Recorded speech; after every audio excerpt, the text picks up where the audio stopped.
Hi, good afternoon everyone. It's Wednesday, May 25th and you are watching Live Studio here in Taipei. This is Computex 2022 Hybrid. I am Gladys Lee. And I'm Ethan Liu. Finally, the first physical exhibition after 2 years. So first of all, let's say hi to everyone here at the Nangang Exhibition Hall. And to those who are joining us online from different parts of the world, I'm sure you have a wonderful time in the following 45 minutes. And it's already day 2 of this mega event. Too bad I wasn't here yesterday, so Gladys, you must know better than I do. I know, so yesterday we can feel the vibe here. It's totally different, but it reminds us days and years before. As you know, 2 years for the pandemic period, we cannot have the physical show. We only go virtual tour. But this year is different because it's hybrid affair. It means that we can have the physical show here in Taipei Nangang Exhibition Hall, and also you can check the Computex digital go until June 6th. Yeah, that's a very informative website where you can receive a lot of and the most credible information and the latest ICT trends. And we're very excited for the next 45 minutes to bring you the latest information and the full day of announcements, news, and so much more from the day 2 of this most influential tech shows on the planet, one of them actually. Now, like we said, for the first time in over 42 years, Computex went all virtual for the past 2 years. So this year, we are back with Computex 2022 Hybrid, which means that you can either come here to the brick and mortar venue or stay home and go online to receive the latest in the ICT industry. So true. As you are watching Computex Taipei YouTube channel or Facebook live streaming, that's because we are actually doing the live stream here at the exhibition hall. This is Live Studio, the very first time for its over 42 years history of Computex. We do this format to show you no difference. So yesterday we got things started off with global brand leaders talk at like AMD, Nvidia, or NXP, and that's just to name a few. So because the show is unlike any other, this Computex 2022 experiences is all about making it work for you. So actually from everything down to the session you want to participate in, exhibitors you want to connect with, or even the tech giants leaders you want to hear from. And hopefully by now you guys have tracked the agenda and find what interests you. So for more the details of Computex 2022, we are more than thrilled to announce that the show is already kicked off from yesterday. Right, like Gladys said, it's the first live attempt that we try in this year's event. So we have 6 major themes for this year's event. That sounds like a very ambitious plan and a lot of agenda to cover for the 4-day event, right? True. So the 6 themes of this year we are sharing with you is that it's featuring innovative computing and accelerating intelligence, and of course, how can we not talk about digital resilience and also connected experience, innovation, and startups? And also, now the companies of the tech show are talking about sustainability. That's the 6 themes of the show. So in addition to the latest technology, I think sustainability is also a very important factor that you can find in the following interview and the videos. Even though that sounds like a lot to cover, don't worry. If you did miss something, that's perfectly okay too, because we have prepared all the videos on demand, including the keynote addresses, sessions, and a lot of highlights. They are all accessible through the Computex YouTube channel. Meanwhile, let me remind you again, don't forget the very informative website called Digital Go. It's running starting from now until June 6th, where you can find a lot of useful information. True, so it's like 24/7, non-stop, no geographical barriers that you can check on the website, and of course learn about the new launch, the products from these tech giants around the world. So speaking of yesterday, although you were not here, but we still prepared the clip to show to you and also the audience about the opening ceremony yesterday. So President Tsai Ing-wen was here to show her support, and also Mr. James Huang, Chairman of TITRA, Mr. Paul Peng, Chairman of Taipei Computing Association, and of course, leaders and government officials were there. So now, check the recap. In the digital world, you don't have to wear a mask. Hi, James. I have always wanted to join you on the same stage. Computex makes my dreams come true. Likewise, I have always wanted to talk to you in person. And we are living in a world where we see constant technology breakthroughs. And that's why we can meet up in the Computex metaverse. Great. I'll let you take over from here, my good friend. Thank you. I hope to see you soon. Me too. Bye, everyone. See you next time. Bye. Well, ladies and gentlemen, you have just seen my digital twins made by AI technology, including digital voice, facial expression, and body language. Technology is really amazing, isn't it? This year, we are presenting to you the latest innovations in the world of technology, both here in person and online, through our Digital Go online exhibition. Going digital is the new normal. In the last 2 years, the pandemic propelled us toward a hybrid digital world. And in this new world, the language we speak is technology. Throughout history, language allowed us to connect, organize, and build the wonders of the world. Today, we are building wonders in digital world, and the language we are using is technology. In the last 20 years, technology gave us the power to innovate exponentially. With this new power, we are going to make more progress in the coming years than all of human civilization. In dealing with our most pressing challenges, such as the pandemic, supply chain restrictions, or even geopolitical issues, we can find new possibilities and win-win solutions with the power of technology. And the mission of Computex is to introduce those technologies to the world and help make a difference. Are you ready now? 3, 2, 1, go! Computex Taipei, building the global technology ecosystem. So everyone, please give a round of applause for the Computex Taipei this year. Thank you. So please move closer to the center so our media friend can capture this moment. 经过数十年的发展，台湾已经建构出具有高度韧性以及竞争力的半导体生态系，包括晶圆代工、IC 设计及封测等。台湾在资通讯产业的科技实力，是我们整体经济发展不断前进的重要的基础，也是协助其他产业升级转型的关键。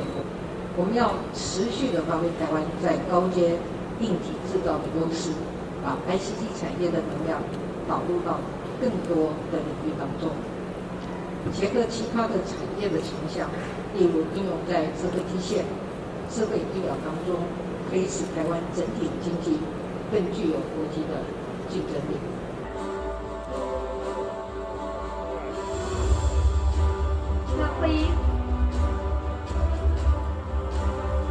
So please face forward to look at the front camera. 3, 2, 1. Okay, let's give a thumbs up with your right hand to show our support to this year's Computex Taipei. 3, 2, 1.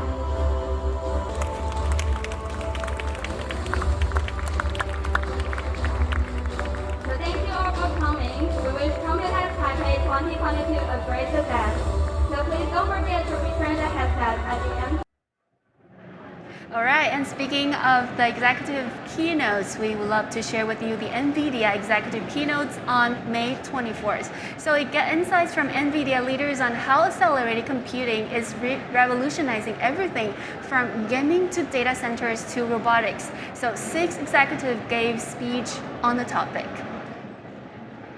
Ready, go! Once upon a time, it was all fun and games. Nvidia started off by making chips for video game machines.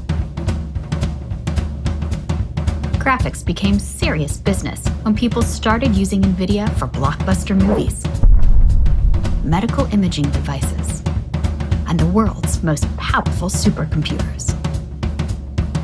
And then one day, researchers discovered that our technology was perfect for AI.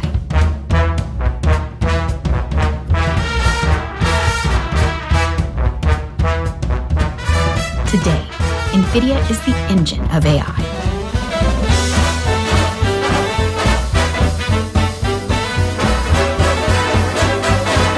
Engineering the most advanced chips and systems, and the software that makes them sing. So robots can lend us a hand. Cars can drive themselves. And even the Earth can have a digital twin. We live to tackle the world's biggest challenges. And don't worry, we still love our fun and games.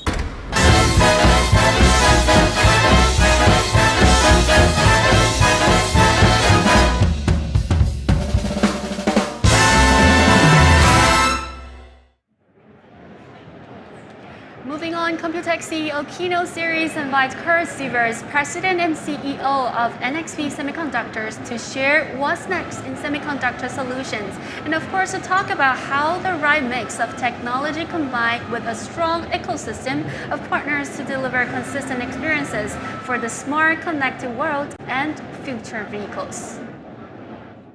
Welcome back to Eindhoven. And we have moved in the meantime to our innovation lab. You can see some of the demos here around me. The one closest to me is actually a car. And what you see symbolized here is all of the data traffic in a modern, very much electronically driven car. And that data traffic is massively increasing. We think that a car is going to generate something like 10 terabytes of data in a few years from now per day. And on that same day, it will have a need to transmit and receive another 50 gigabytes of data.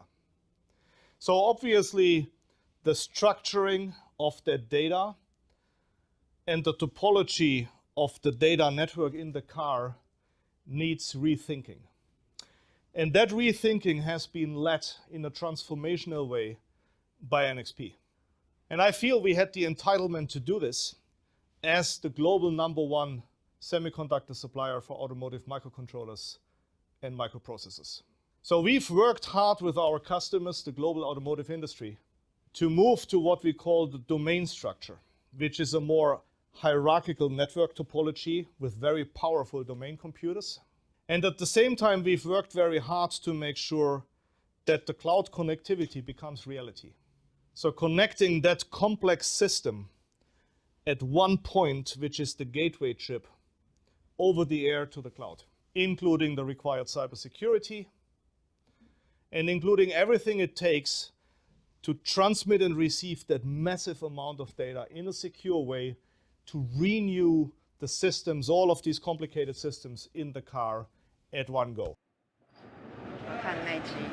Welcome back. For this session, I'm very honored to be joined by two special guests. Sitting next to me is the Computex insider, Scully Wang. She's the senior curator of Computex. Also, I'd like to introduce Mr. Peter Kurz. He's the chief strategy officer at QIC International. He's known and widely respected for his in-depth knowledge and observation on the Taiwan market. Welcome, you two. Welcome. Scully, you said you're the big fan of Mr. Peter Kurz. Yeah, I was actually a very big fan, and I've been like talking to Peter on the social media, and I can't believe that he made it today here. Yeah, I can't believe it either. Especially in this rain. How about that? Yeah. In this bad weather, and we still can have you here. That's fantastic. And Ethan, you. And I always see you on the TV as well. So I got two celebrities literally sitting beside me.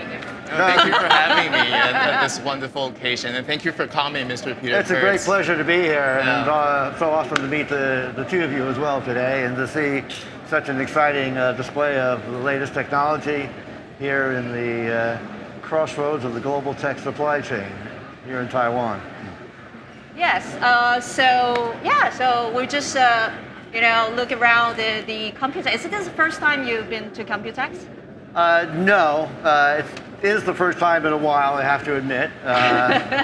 but I always enjoy coming here, and I always learn a lot, and I'm always very excited to see the new innovations and the developments in the industry here. Yeah, I just took Peter to Garage Plus around here, and we have the startups are giving the most innovative ideas there. We look some medical solution companies, startups, they're already commercialized. And yeah, I think it's a place for a lot of investors and also a lot of the visitors to knowing what is the technology is happening. But okay, so now comes the critical questions. A lot of people just send me the message asking me about the investment things, but I would like to start with the semiconductor industry. Since you've been, I remember I just checked your video and you just, that time you say, okay, TFT or the computer appliance are the booming industries. And now it seems like the semiconductor industry has been touching the ceiling last year. But from this year is not going really well this year. And how do you perceive semiconductor industry? Since it's a very critical to global economy or to Taiwan economy, how do you see it? Well, look, I mean, it's basically a classic industry cycle and certainly a classic semiconductor cycle where you have periods of shortages that lead to excess demand relative to supply, downstream companies doubling up on their orders in order to ensure that they get at least partial fulfillment on the orders that they do give. And so you have this huge increase in the order book. You also have an increase in inventories that are held at the downstream companies as well. And no one can predict the future. In fact, no one can even tell what's happening right now. Right. All we have is historical data, and that's what we're basing our decisions on. And so this is why we now are probably in the situation of probably excess supply, at least in terms of inventories that are being held. We're of course also looking at a change in the global economic cycle with rising interest rates, not to mention the disruption of the war in Ukraine. And so all this is going to begin to slow down the economy while we have this excess in order books and excess in inventories. So it's natural to expect a slowdown. It happens every cycle. We work through it eventually. So are we really touching it down now already? Or you think it could be very light still, like maybe to the end of the year is still... okay, it's like very... Is it confidential or... It's nothing confidential. But you cannot estimate it. Look, as I said, I can't even tell you what's happening right now, let alone the future. Yeah, but you just mentioned that it will slow down and it's normal. I think so. Look, and don't be panic, all the investors. The second questions, we just saw that Biden just visited South Korea, and he just launched his Asian tour. And the first tour is South Korea, and the first station is Samsung. Yeah. And that would give us a message that, okay, so is that the threat to TSMC? And it seems like United States is giving a lot of course, Samsung investing in Taiwan is already a very big investment, and also their relationship and the chips. So how do you see that this movement?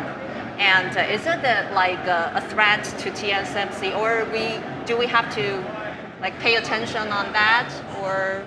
Well, look, we can't ignore that. Obviously, it's a very important trend taking place in our region here. Let's look back actually at 2018 when a lot of this cross-strait or U.S.-China tension really began to flare up. And everyone thought that as the U.S. was going to start laying tariffs on Chinese imports, Taiwan would be the country or the market, the economy most negatively impacted. It turns out that Taiwan was the biggest beneficiary of that, in large part because only Taiwanese companies were able to manage the supply chain such that given the need to start shifting production out of China into either Taiwan or elsewhere in the region, only Taiwan was able to manage that entire supply chain and keep it all intact. and keep it all highly efficient. I think as well now, having all this tension put on TSMC, that certainly we are seeing, for example, the US government encouraging TSMC to invest in the United States. Yeah.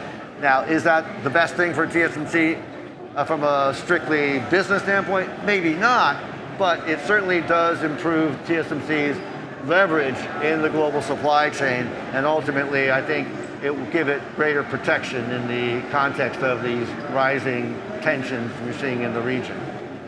Okay, yeah, well, I think it's we both are very pay attention on this visit to Asia, and yeah, I suppose TSMC will do, but I think Samsung definitely is a very incredible competitor to TSMC, and we need to really pay attention to look at that. Well, look, I've always said that TSMC's strength is not their technology. It's not their technology lead. It's their ability to maintain that technology lead year after year. Many companies think we've got technology, we've won the game. No, you've just started the game. And so TSMC has been very clever, very well in executing this process of always being on the cutting edge of the technology, which is extremely difficult to execute on. And we've seen a lot of major players fall back as a result of that. I think now Samsung and Intel both have realized that they've lost ground to TSMC, and they are redoubling their investment effort, and that's a wonderful thing. I think we all appreciate the increase in capacity globally and the competition, and I would expect them to begin to close the gap with TSMC, but will they, not close, but narrow the gap? You think it's still a gap there? I think there's still a gap there, though, for sure, yeah. I think so confident to Taiwan, you're like... Well, look, the thing with TSMC is that they are totally focused on semiconductor manufacturing. They're not doing product design, they're not doing other types of products and so forth. And secondly, they're in Taiwan. And not to say that Taiwan is so terrific on everything, but in terms of semiconductor, we have the infrastructure here. We have the entire ecosystem. We have a very steady supply of highly qualified young engineers coming into the market. We have talent. We have cheap electric power and other factors, infrastructure that is needed. So I think this is going to keep TSMC in the forefront for many years to come. Just TSMC and also Taiwanese talent, Taiwanese technology privilege still will remain in this near future. And at the same time, TSMC will be the locomotive for other companies in Taiwan, as well as elsewhere in the region, to maintain their lead as well. So it's certainly a mutually supporting ecosystem in play here. Sure, so Computex is still very important index for all the semiconductors and all the supply chains in Taiwan in the ICT community. So you just mentioned that you have so much strong confidence to TSMC and also other supply chain in Taiwan. But how come in this 6 months the foreign investors has already selling more than, TSMC $360 billion, and for MediaTek it's $70 billion. What happened to YZ? What happened to, you've been in that industry for many years, and since the market is so well, but when we look at the stock market, it's not well. So what's happening right now? Well, again, as I said, cycles come and then cycles go. We always have to play through that same process. And what we are seeing now is a stock market cycle on top of the semiconductor cycle, on top of the broader tech cycle as well. All these factors are pretty much in sync in that they're trending lower. And certainly we can't expect foreign investors or any investors to be constantly buying, no matter how good or bad the news is. There's going to be some selling taking place from time to time. On top of that, as I said earlier, the rise in interest rates is putting pressure on equities across the board, on all sectors and all countries. Right. And so it's, again, not unusual. In fact, Taiwan has, and Taiwan tech companies in particular, have fallen a lot less than a lot of US tech companies have. And so we can look at it in a relative basis and say that actually foreign investors recognize the strength of the Taiwan tech sector by not having sold it down as much as they've sold down other tech, and particularly US tech companies. So there's a bright side to it. Yeah, I think when we look at the American stock right now, and we take a look at the Taiwan stock, we still find that even though the U.S. stock is going like really down recently these days, but Taiwan still have a relatively stable, not affected by the outside factors. So I think still we have some confidence to our industries. Yeah, and we are also an emerging market. We're also a oil importing market or importing economy, right. and these are macro factors that are overlaying on top of these individual sectors and stock flows as well. So again, I would say it's widely expected that this would be. It's just a circle. Yeah. Okay. So you are now working in QIC International as a consultant company. It's giving us the small medium enterprise to giving them some investment advice or some you're giving them some consulting in terms of to be more internationalized or on some marketing strategy, or can you just briefly? Sure. Yeah. Well, thank you for asking, Scully. So we at QIC advise mostly Taiwan-based small and medium enterprises, although some of them are actually quite large as well, in helping to maintain a presence in the international capital market and maintain good relations with institutional investors. So that at the time that they need capital, it is available to them. And with capital, they are able to improve their own competitiveness and expand their business. So it creates a virtuous cycle for them. We advise them on a number of factors. And first of all, we look at how they should be looking at their company and how investors should be looking at their company as well. Because very often, even the old management of the companies do not see what their core story is. And what I often tell the companies, what I often tell my analysts when I was a stock market analyst myself is, for every company, always look at their monopoly or find their monopoly if it's not obvious to you. What I mean by monopoly is not that they are the only player in the world, but that they have a unique strength, a niche, of course. But as I said with TSMC, having technology alone is not key. It's being able to maintain that technological lead. So how do these companies leverage their monopoly into growing into a bigger business? And that's the story that you need to be able to project to the investors so that they can see the potential for your market, for your company, and see that the management actually has a strategy to execute on that. Wow, that's very impressive. Yeah, the storytelling abilities that is of course very important for giving the advice to the small and medium enterprise in Taiwan. Okay, so we are very glad to have Peter here with us in the Computex 2022, looking for the better solution for next year as well.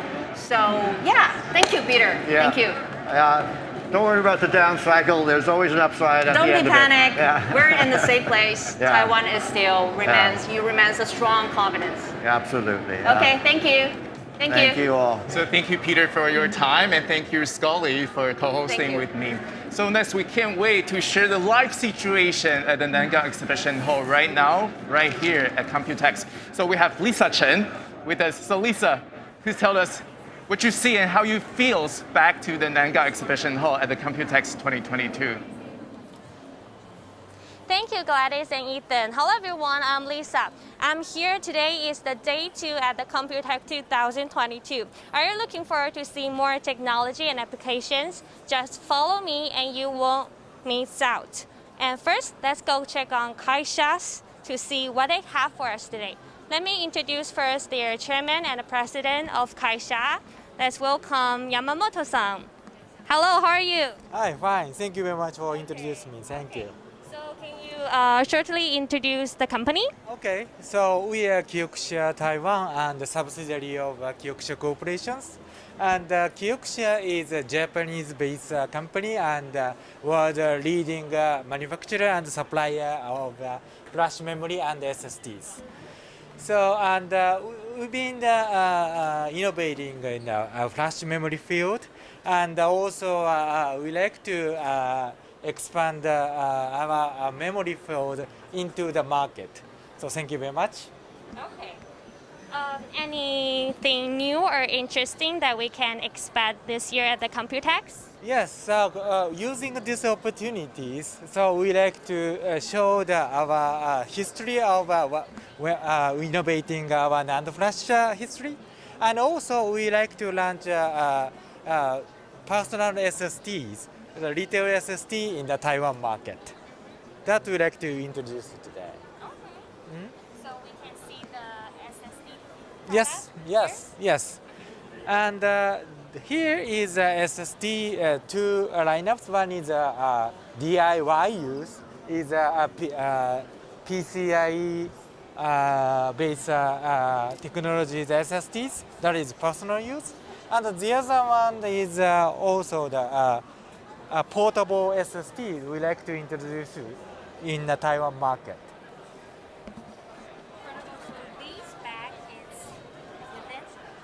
This is a giveaway of today, and we like to introduce this one. Okay. Yes. So if the customer comes to your booth, this is one of the giveaways? yes, this bag is. Okay. Yes. And we can also see a high demand of data centers and cloud storage from business customers. So what is the view in the market in the second half year of this year? Yeah, since data creation a lot in nowadays, because due to the COVID-19, work from home and also connectivity is very important in the market. That's create a data center business increase. But in the half of this year, so using that technology innovations, more connectivity demand is increased. So related to data centers and connectivity is more important in this field. So that portion we like to promote our NAND flash itself and SSD as well. That means keep demand is increasing toward the future. That is our perspective. Thank you. And what about Taiwan's market? Any new plan or new goals? Yes. So Taiwan. So now we are pretty much focused on the B2B business in the past, but now it's a B2C. We would like to launch. So Q3 we like to introduce those two products, and we like to expand the business in Taiwan too. Thank you. Thank you, Yamamoto-san, for your wonderful introduction. Thank you. Have a nice day. Thank you. Appreciate your time today. Thank you. So be sure to stop by at Taiwan Kioxia's booth. Let's go check out next one. Here we are at Delta's booth, and next to me is Alexandro. Hello, how are you? How are you, Lisa? Thank you so much for coming to Delta. Yes. So any new or interesting thing that we can expect in this year Computex? Actually, yeah, quite a lot. At Delta, we have smart green solutions which are capable to creating sustainable cities, and we have a lot to show you here today. Okay. The first thing is not a Delta product, but it's very interesting. Delta is a company known for sustainability. We care about saving energy and also protecting the environment.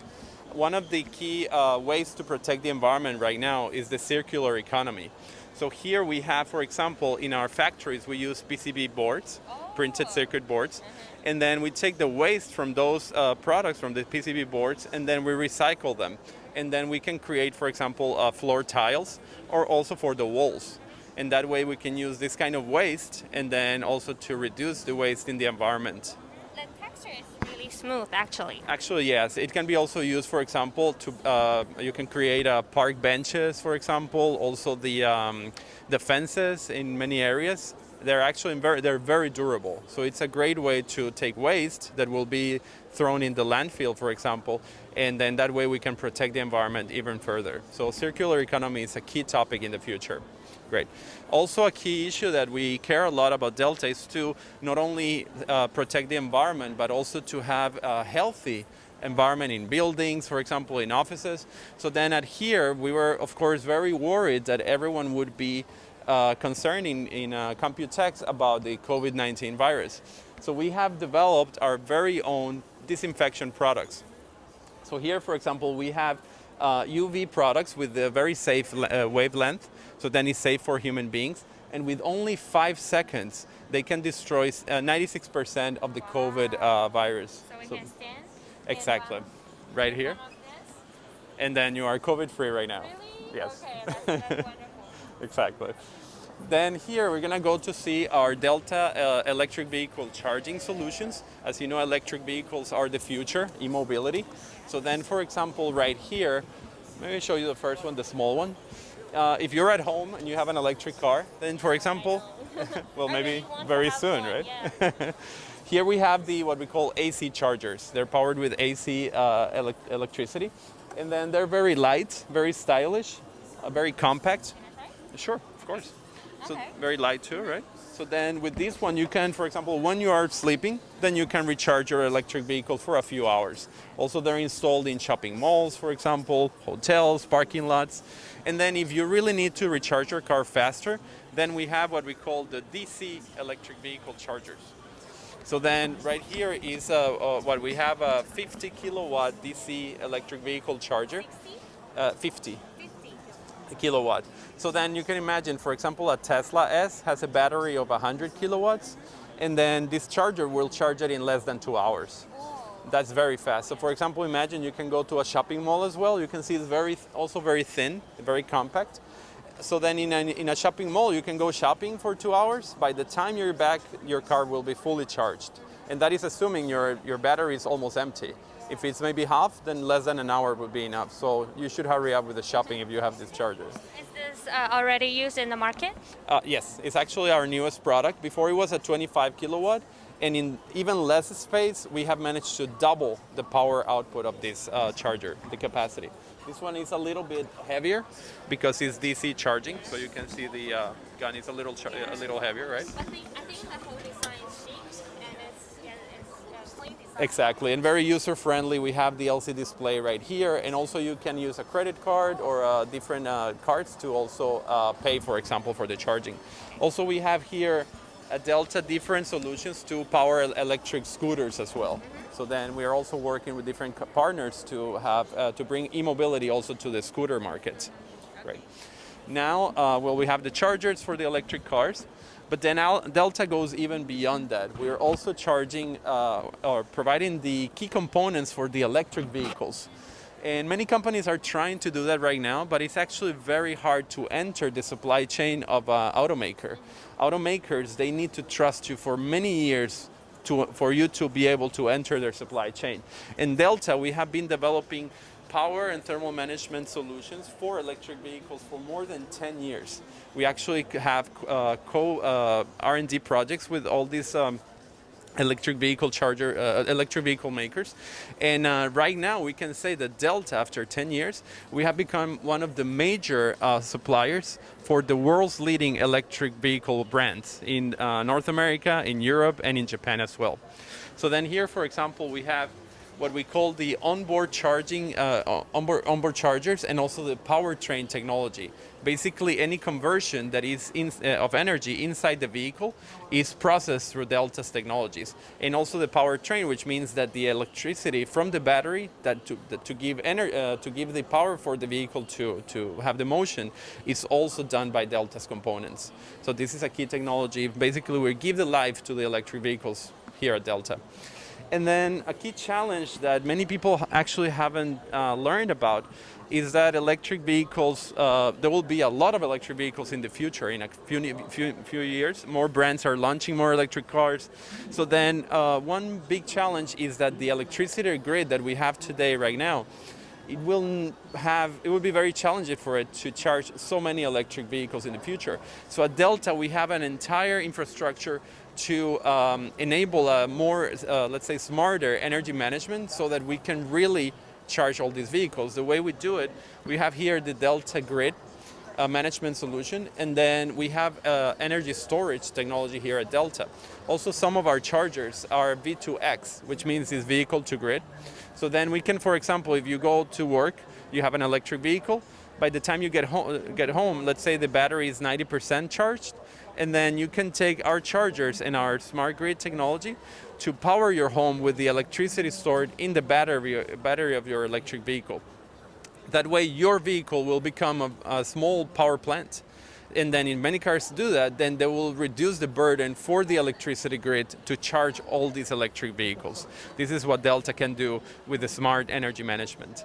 And then this is our booth. So then the key point of Delta is that we have all these different solutions and technologies to enable sustainable cities. That is our mission and our dream and our goal. Yes. Thank you for your time, for a wonderful introduction. Thank you so much. Okay, so let's carry on to the next company. Thank you. Now here you are at Garage Plus booth, and next to me is May. Hello May, how's your day? Good. I'm very excited to join the Computex and Innovex exhibition. Yeah. Garage Plus, this name is quite unique. So can you introduce more about what you guys are doing?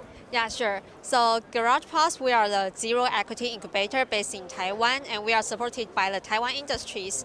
And actually, we have been supported like more than 400 startups, and half of them are from the overseas. And the successful fundraising rate is 75%. Yeah.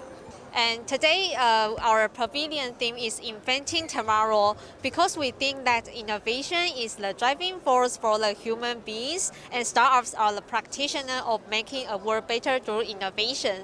Yeah, so today we have like 48 startups attending here. So maybe can just show you around.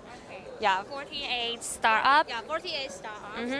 And so the first one I would like to introduce you is the Alton Lab from the Chile, and their solution is to provide the operational process system in the agriculture and aquaculture. So maybe I can invite Madeline, the founder, to just briefly introduce.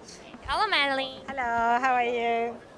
So can you introduce your project? Well, we are Alton Lab. We are a Chilean startup. We develop a unique technology that improvises the product process in our different industry, like agriculture and aquaculture. So here's Magdalena. She's also in Alton Lab. She lives here in Taiwan. We use the data that we collect for different sensors, and we predict how will be the raw material in the future. And then we use this information to suggest how to use it in the product process. And that is the way that we achieve a new commercial contract or new goals, quality goals. So is this already used in the market? Yes, we already have clients in Chile, Peru, and Mexico. We want to expand to Asia. That is why we are here, and in Europe too. Any plans or goals in Taiwan you want to achieve? Yes, we are looking for our new headquarters in Asia. So we want to explore a different country. Taiwan is our first country. We love Taiwan, Taipei. So we really hope that Taiwan will be our near headquarters here in Asia. That is our goal. And the second is we are looking for different partners, technological partners, to improve the way our clients collect data with better sensors. Yes. Thank you for your introduction. Thank you. Have a nice day. Thank you. Bye-bye. Okay, let's carry on. Yeah, so actually agriculture is very important, and also in our internet world, the 5G technology is very also important. So I would like to introduce a startup from Taiwan. Yeah, and their solution is related to the 5G. Yeah, so I would like to invite Kevin, the founder, to briefly introduce about his startup. Hello, Kevin. Hello. Can you introduce your project? Hello, I'm the founder of Meshup. My name is Kevin. So actually we are doing distributed edge computing, which we can deploy this on the 5G infrastructure. So now you're seeing this video-related application. One of them is a video conference. So actually our video conference doesn't have to run on the public cloud. It runs on the edge. So now you're seeing this video, everything is going through this edge. So, and on top of this, we deploy this edge on the 5G smart pole or any 5G esport arena in Kaohsiung. So we deploy this edge in the 5G private network or 5G public network in the smart pole. It can do a lot of distributed applications on the 5G infrastructure. Yeah. So do you have any plans or goals for this year? Yes, we have a lot of proof of concept and proof of business this year in Taiwan, and hopefully we will have a lot of synergy and traction this year. And then we want to go to somewhere, some other countries are part of Taiwan. Yeah. Thank you. Thank you. Thank you. Let's go find May. Hello. Okay.